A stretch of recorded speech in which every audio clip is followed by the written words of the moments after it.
السلام على أشرف الأنبياء والمرسلين سيدنا ونبينا محمد وعلى آله وصحبه أجمعين. In today's lecture, we talk about speech production. We continue talking about speech production. Last week, in the last lecture, we talked about the processes that are involved in speech production. We only mentioned the first one, which is lexical access. So how do we access the lexicon, the words of language, to choose the words that we want to use in production? Okay? Alright. Now, we mentioned that we choose some words from all of the words that we know. So assuming that we know 80,000 words, we choose 3 or 4 to produce one sentence in 1 second. Now sometimes, or let's say that it is indeed very, very difficult, very efficient, very rapid process, right? So remembering 1 or 2 or 3 words in less than a fraction of a second, in a very, very short amount of time, must be really efficient. So sometimes we expect some errors. We expect some errors, which is absolutely natural. It's not something strange. So, errors.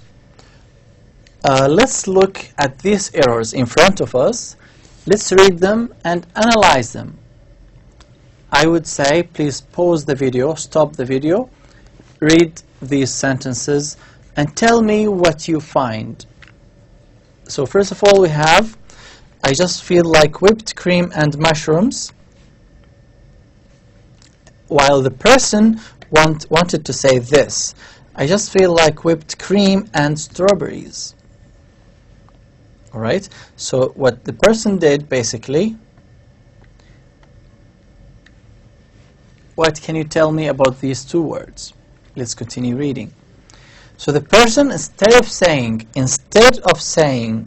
all I want is something for my shoulders, the person says, all I want is something for my elbows. What do you notice about these two things? Then, the person, instead of saying, put the oven on at a very low temperature, the person says, put the oven on at a very low speed. Then the person says, I love, for example, dancing with you or whatever. So the person replaced I love dancing to I hate. So I love to I hate. So what do you notice about these words here? What do you notice? First of all, they are from the same part of speech. They share the same part of speech, right? So, for example, here, both are nouns. Here, same. Both are nouns. Here, same thing. Here, I hate or I love, both are verbs. Right? So the first thing that we notice is that we cannot confuse nouns with verbs. We don't use it. We don't say it. Even though this is an error, by the way, this happens unintentionally. But even when it's done unintentionally, swapping verb with a noun is very, very rare. Plus, mushrooms and strawberries, they share, more or less, they share some semantic features. They share some meanings. If you remember the lexical items that I showed you last week, in the middle we have a line, at the top we have plus or minus, right? Those are related to the meaning. So plus human, plus fruits or vegetables, plus food, let's say.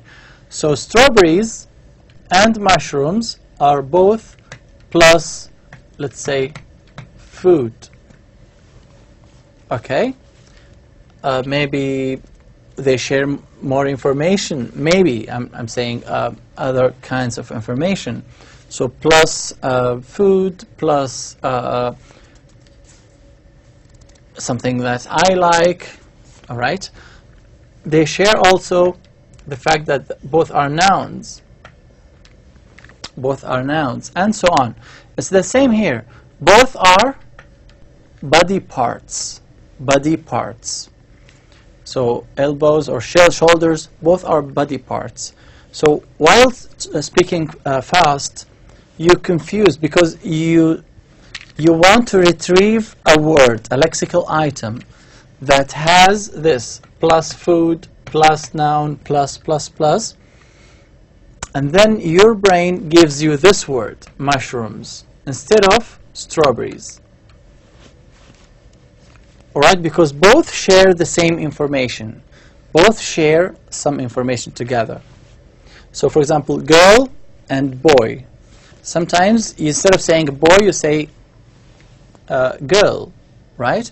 Why? Because both share the same information, plus animate, plus human, and so on.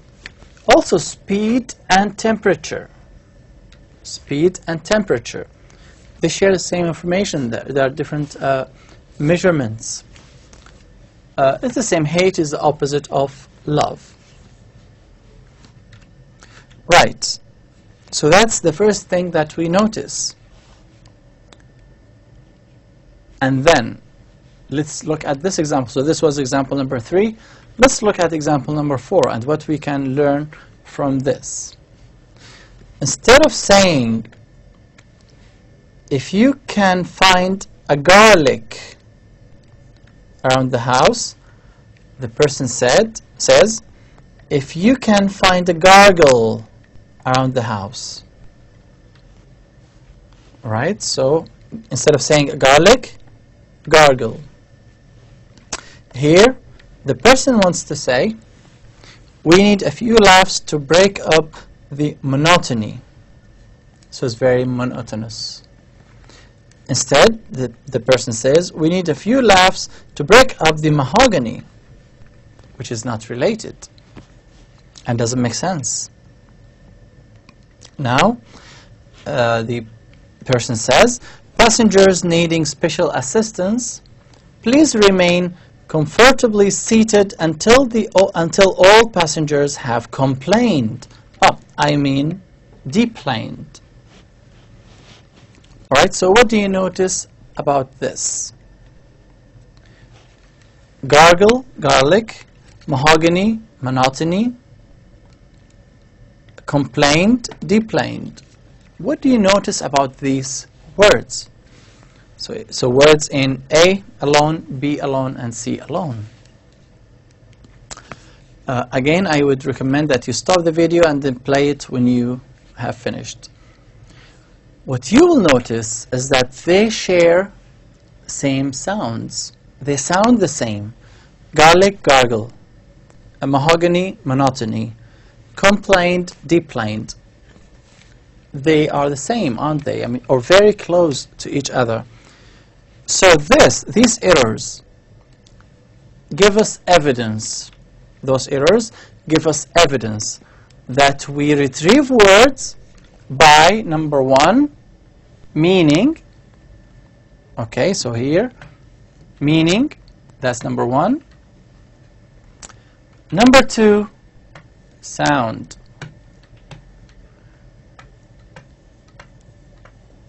All right, so here, number 1,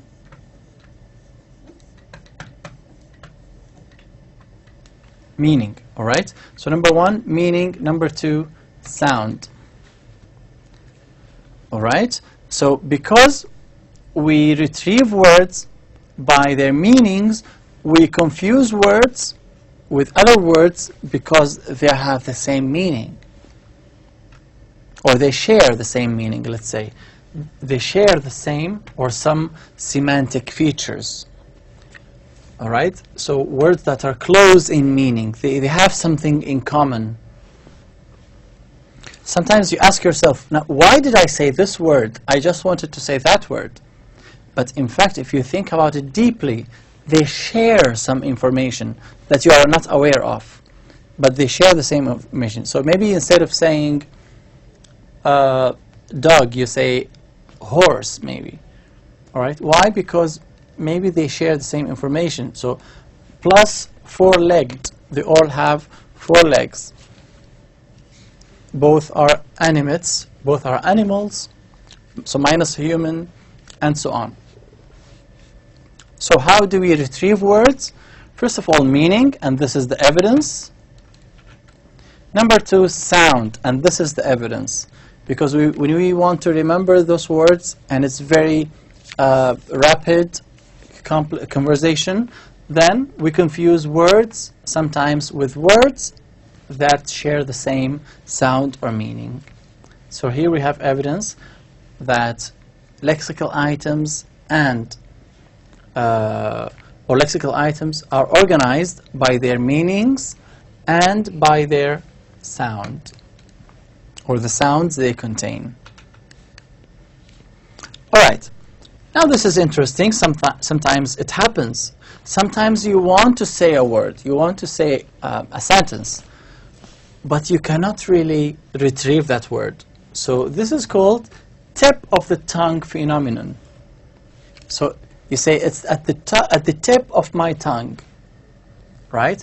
This is at the tip of my tongue. So I know it, I want to say it, but I cannot retrieve it. So this occurs when the speaker knows the word that he or she needs, but they cannot quite retrieve it. So this is called the tip of the tongue phenomenon. As we said, we retrieve words using 2 things, sound and meaning. Now, we are done with number 1. Okay, so I hope that you are taking notes or at least following where we are going. We are talking about the processes that are involved in speech production. Number 1 is lexical selection. So you selecting the words. That's number 1. Number 2, we have building simple sentences or sentence structures. And then we have complex sentence structures, but now we want to focus on building simple sentence structures. Now, this is called grammatical encoding, which is consulting the internalized grammar to construct structures. So now you have the words. You have the girl, pets, the dog. All right? You have the words, but they are messed. They are not organized. So here in number 2, we build simple sentence structures. All right? So we, let's say, do the syntax here. We consult the grammar. We consult the internalized grammar to construct the structures. All right. Now, if we look at the errors here, the speech errors, they give us evidence that, yes, we have the stage. All right. This provides information about some of the characteristics of the representations that are constructed. What does that mean? For example, we have something that is called exchange errors.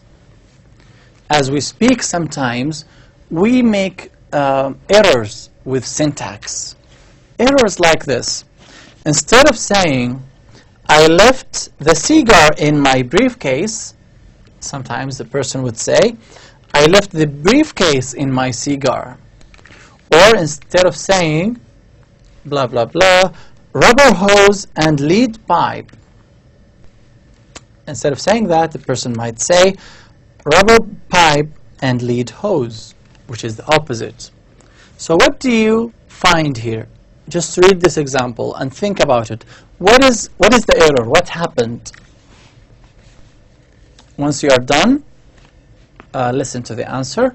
So what happened is that this is the same, all of the sentence is the same, but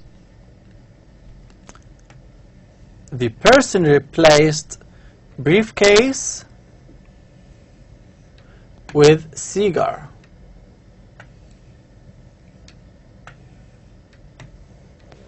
this is what happened. So instead of saying this, I left the cigar in my briefcase, the person said, I left the briefcase in my cigar, which does not make sense, right? But because we have the syntax is correct, but assigning the words, or assigning which word is here, which word is there, is what caused the problem. It's the same here. Pipe and hose.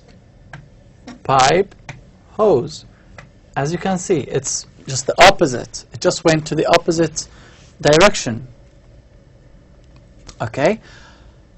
Now, we have the words this gives us evidence that we have all the words needed. So stage number 1, lexical retrieval, is done. But stage number 2, no. There is an error at this stage. There is an error at this stage. So this happens when you speak faster and you are stressed and you are thinking about something else, or maybe you've been talking all day long, you're tired or whatever. Okay?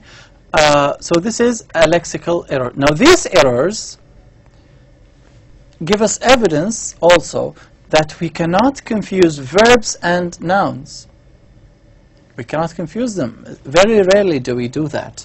But normally we confuse nouns with nouns. Because at that lexical item, if you remember the lexical item I showed you last lecture, we have noun or verb. We have here the way this is pronounced, and here we have information like plus, human, or whatever, or minus. This pen is not working as usual. Alright, whatever. So plus animate or minus animate. But what is important is that we have noun. And because this is a noun, we know that it can only enter here or there, because these are the places allocated for nouns in the syntax. Okay, and that's why we can't find a verb in the syntax of, or let's say in a place of a noun in the syntax. Right. So that's number 2 is done. Number 2 is done. Number 3. Right, so number 1 was lexical access, or lexical selection. We selected all the words. What's next? Simple sentence structures. Simple sentence structures. And how do we know that there is an error? Or how do we know that there is this stage? Because of the errors. The errors tell us that yes, there is a stage, and there was an error at this stage. So that's number 2. Now we've selected the words, lexical selection. So the girl pets the dog. All right, that's number 1. And then we organize them in the simple sentence structure. So simple syntax. That's number 2. Number 3, we have creating agreement relations. What does that mean? Agreement. This is what I'm going to focus on. This relates to morphology. So let's say number 1, choosing the words, lexical selection. Number 2, simple syntax or sentence structures. Number 3, morphology or complex agreement relations, sorry. All right, now what do we mean by that? Let's look at the examples that we have in front of us. We have the bridge closes at 7. The bridge, so we have, this is one word. Then close is the second word, and then 7. Stage number 1, lexical selection. So we selected those words. Bridge, close, 7. It's in our head still. Number 2, simple sentence structure. So as in, for example, The bridge closed 7. Then number 3, creating agreement. What do we mean by agreement? This is how it goes. The bridge, this is what the mind says, the bridge is singular, only one bridge. So there must be an S added to the verb. So this is what happens. The mind, let's say, or the a language acquisition device, or the language faculty, adds this S to the verb. Why? Because they must agree. S means one, and here we have only one, singular. So they both agree in number. So the bridge closes at 7. Example number 2, the bridges, so that this is the first word, close 7. Because this is plural, the brain or the mind knows that there should be no S after the verb, because this is plural, this is plural as well. Alright, so alright, so they both agree. They both agree.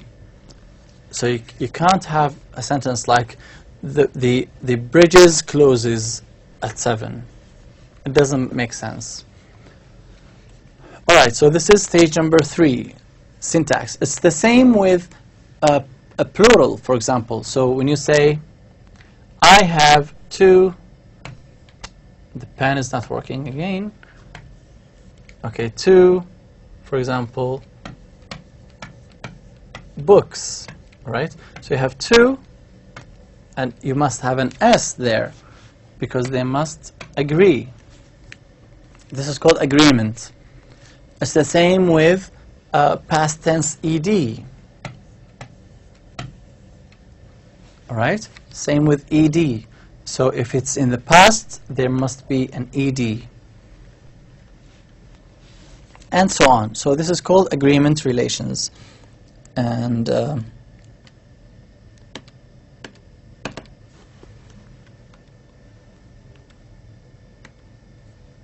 me just erase that.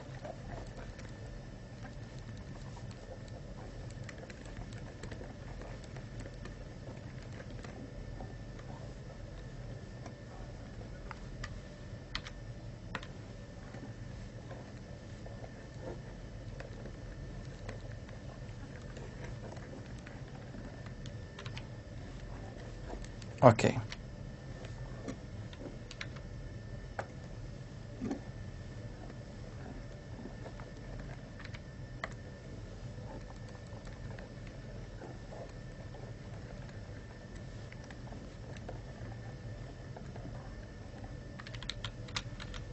All right.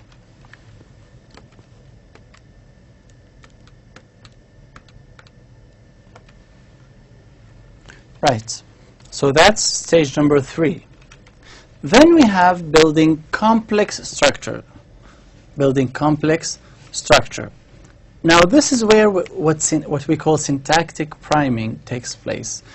Or this is just an example of complex structures. So for example, sometimes you ask a person, what time do you close, for example? The person might say 7. What time you close? 7. Sometimes you say, at what time you close? The person will be primed to say at 7 because you asked at what time. So when you use a word, any word, the person in front of you will be primed to use that word, the same word that you have used, or the same syntactic structure that you used. For example, if I use an active sentence, like Ellie ate the apple, you will be primed to use the same syntactic structure, the same complex structure.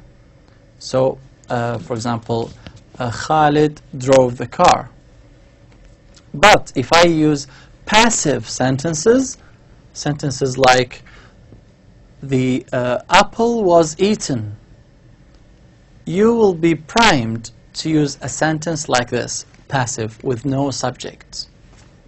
This is called priming, syntactic priming.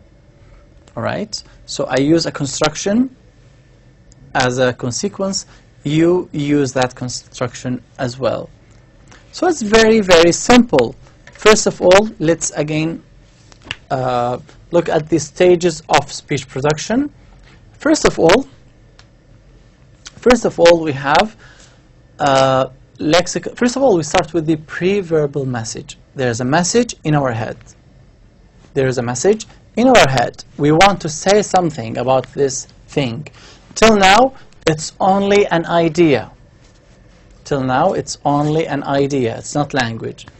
And then we send it to the language center, let's say, and that's where the words are retrieved or remembered.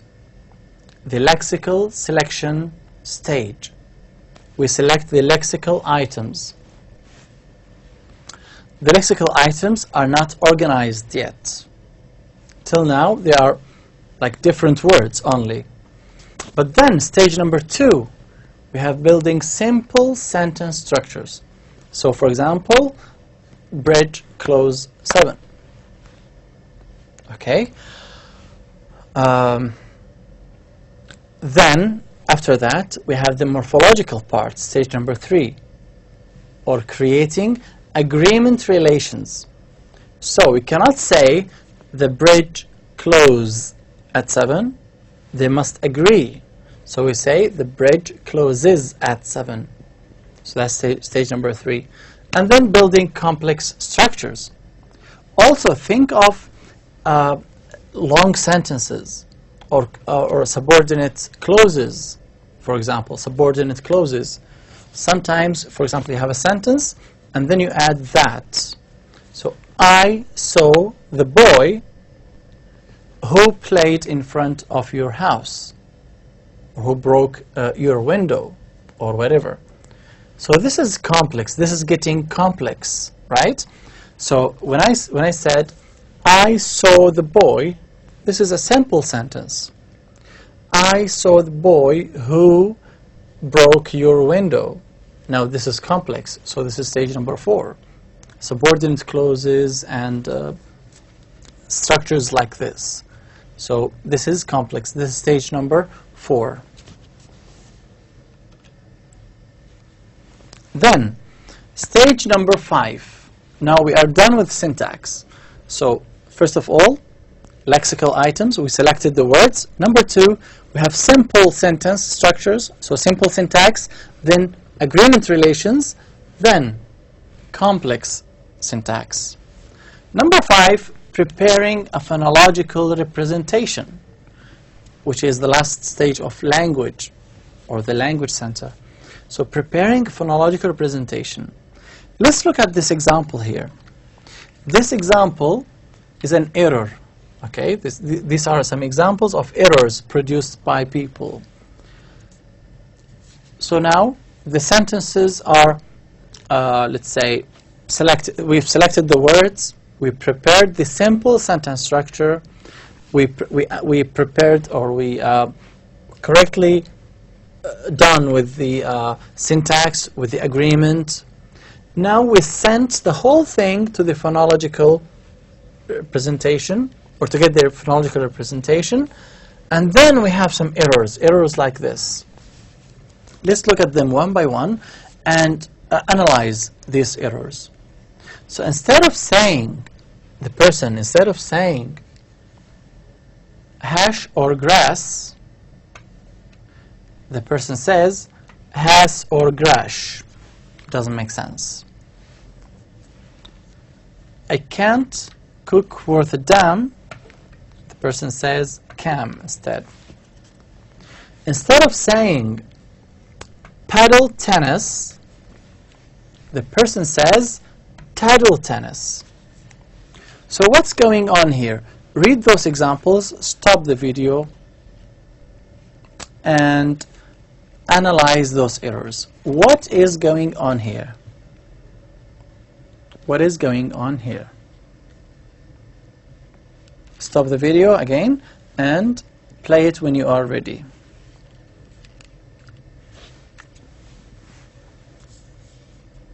Right. First of all, we have three types of errors. First of all, segment exchange errors. Segment as in one part, exchange. Segment, so we have two parts, we exchange them. And we have a new word, a word that does not exist. So that's error number one. Number two, preservation error. That's example number two. Preservation error. Then we have, so preservation, by the way, that's when you keep something, you preserve it. So you keep it for later. Then anticipation error. You anticipate something in the future. So something in the future, but you anticipate it now. So how are these related to the examples here? Let's look at the examples.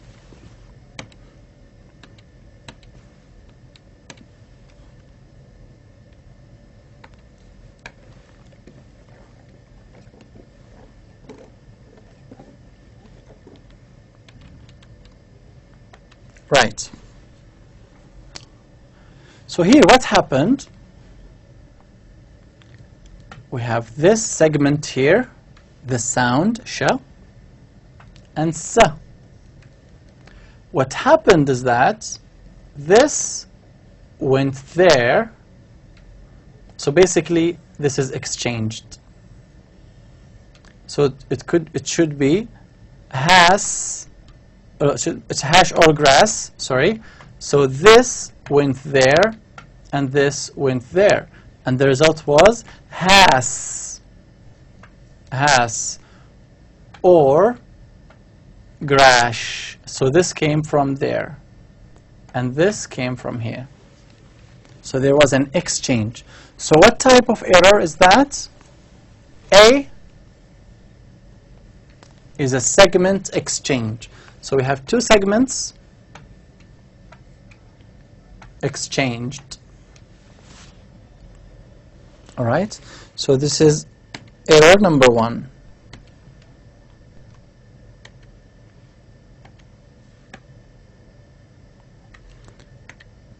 Now, error number two. Error number two. I can't cook worth a damn. So this is what the person wanted to say, but instead the person says cam. So where did this come from? This came from this sound here. So because you mentioned this sound, so I can't cook worth a cam, you said. So this C or K came from this sound. So what type of error is that? Is it something that you preserved it for later? Or is it something that you anticipated? Obviously, it's I can't. So this is K. Again, another K. So I can't cook worth cam. So you brought this from these examples, from these words, from these words, basically. So what happened is that you preserved these sounds. So example number B is a preservation error.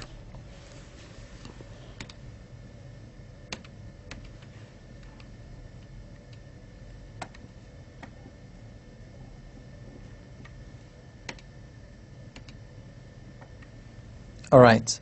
So as I said, this is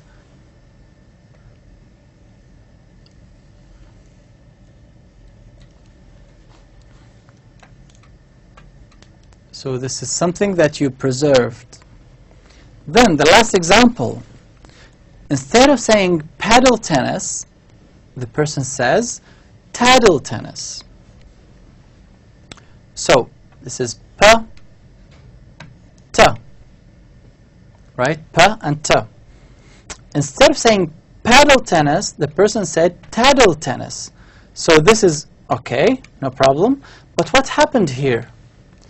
The person, instead of saying paddle, said taddle. So where did this come from? It came from a word that you will say next. So you know that you will say tennis, so you brought this T to the very beginning. So instead of saying paddle tennis, you said taddle tennis. So what happened here? Is this something that you preserved, or is it something that is anticipated? It is obviously something that is anticipated, right?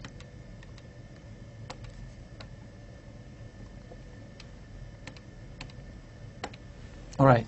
So because this T is here, instead of saying paddle, you anticipated this. So it's still something in the future you will say next. But instead of saying paddle tennis, you said taddle. So this example here is an anticipation error, something that you anticipated. All right. Yeah, so these are the three kinds of errors. We have segment exchange, we have preservation error, and anticipation error. So again, think of some examples. Think of while you talk with friends and you speak faster and there are words that sound the same, we tend to produce these errors, either segment exchange or anticipation errors or preservation errors.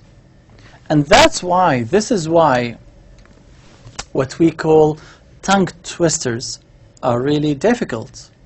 You know, tongue twisters, things like she sells seashells on the seashore. All right? It's very difficult to say very quickly. So sentences like this are really complex to say, very hard to say, very complex to process, but they are very difficult to pronounce. Seashells, things like this. We tend to produce errors like seashells instead of saying she sells. All right. So she sells. We sometimes confuse it. We say seashells. All right. So that's another type of error. Now, what type of error is that? Instead of saying she sells. Okay? So she sells, we tend to say, or some people might say, shell. Now, there's something wrong with this pen.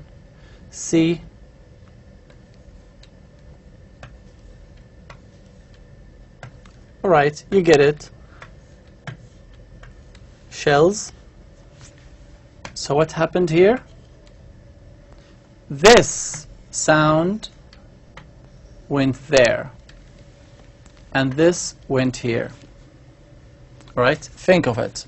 Another examples. We have a lot of examples of tongue twisters. So she sells seashells on the seashore. This is the correct one. Of course, there are thousands of examples. As I said, ask any person to say it 5 times quickly, and then they will produce things like this.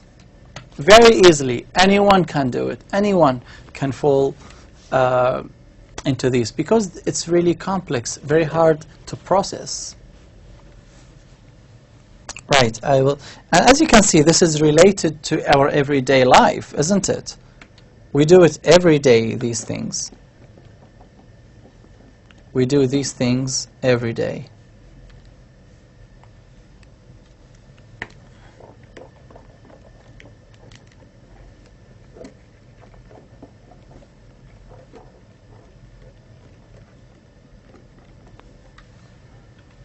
Right. Now, those errors give us evidence that there is a level of lexical, syntactic, morphological, and phonological processing before speech is produced. So, before we produce any sentence, because we have these errors, we know that sometimes the syntax works perfectly, but there's something wrong with phonology, as we saw, the phonological errors. Sometimes the phonology is fine, but there's something in the syntax, as in when you have the words swiped or exchanged. For example, if you remember the example of the cigar and the briefcase, it's the cigar that is in the briefcase, not the briefcase in the cigar. So because they were exchanged, we know that there was nothing wrong with the phonology. Phonology is fine. You mentioned the word, or you said the word cigar and briefcase correctly. But the syntax is incorrect. Sometimes we have morphological errors, right? So things like the bridge closed at 7. Now this error did not take place in the phonological part or the syntactic part, it's morphology. Syntax is correct, but morphology, there's something wrong with the morphology. Sometimes it's at the very beginning, you choose the wrong word. As we saw in the first examples, or the examples that I showed you at the very beginning of this lecture. If I can remember correctly, we remembered the incorrect words that are similar to the word that we want to retrieve. So instead of saying can't find a garlic around the house, the person said gargle. So gargle instead of garlic. They sound the same, so this was an error, not a syntactic error. This is not a phonological error. This is purely a lexical selection error. And those examples also told us that we can retrieve words using two pieces of information. Number one, sound, and number two, meaning. So meaning and sound. This is how words are organized in our mental lexicon. So when we want to retrieve words, we use sound and meaning. How do we know that we retrieve words from their sounds? Because sometimes we retrieve the words incorrectly because they sound the same. Sometimes we retrieve words that share the same meaning, even though they sound differently. So we know we retrieve words by their meanings or by their sounds, or the sounds they contain. That's number one. We chose the words. Then we have simple syntax. Okay? That's where the words are organized. That's where we looked at examples of word exchange. So, yeah, building simple sentence structures. And that's where we looked at the briefcase and cigar example. So exchanging these two. This is a simple syntactic error. And then we have agreement relations. So the bridge closes at 7, or close. The bridges close, or the bridge closes. So they must agree. It's the same with 2 books or 3 books, 1 book. So this is called agreement.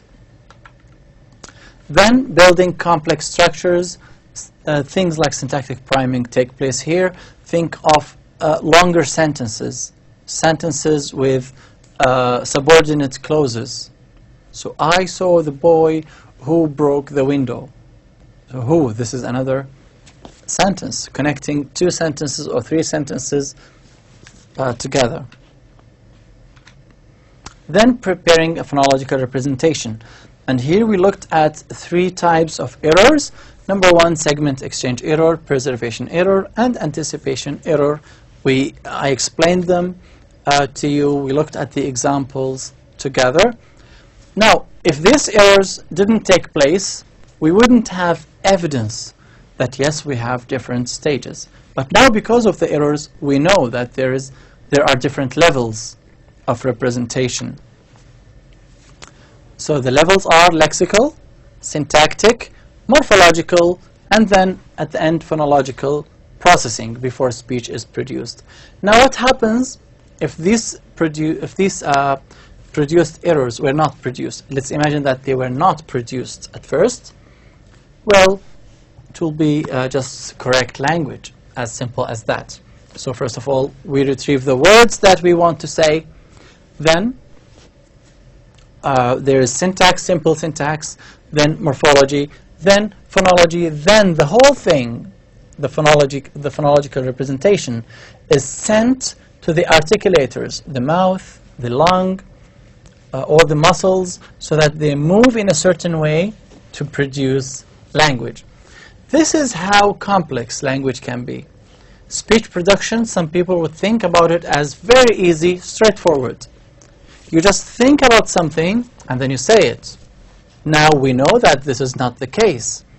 We know that there's something in the brain, something in the mind that is very complex, which is called processing. So processing language can be really, really difficult. As we saw together, there are different levels of representation. First of all, we start with the pre-verbal message, something in our heads that we want to say. Till now, this is not language. This is a pre-verbal message. And then we have level number 1, lexical selection. We select the words. Then simple sentence structures, simple syntax. Number 3, morphology or agreement relations. Number 4, complex sentence structures. And then number 5, we have the phonological representation. That's where phonology takes place. After that, the phonological representation, it's not a signal, it's not speech yet. Phonological representation is still at the head. Then the phonological representation is sent to the articulatory system, to the mouth, to the lungs, to all the muscles that control speech production, and then they move in a certain way to make those sounds go out. And then after that, you listen to whatever I said or another person said, and then you understand it. Okay?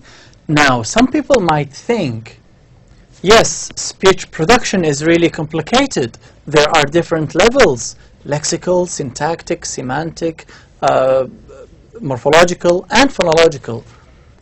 But understanding must be really easy because I'm not doing anything, right? You talk and I listen, I understand. Is that true? This is what we are going to see in the coming lecture, inshallah. Thank you very much for your attention in this lecture. I hope that you found it easy to follow. And be prepared for next lecture, which is going to be about comprehension. Thank you very much for your attention again and again, and see you inshallah in the coming lecture. Assalamu alaikum.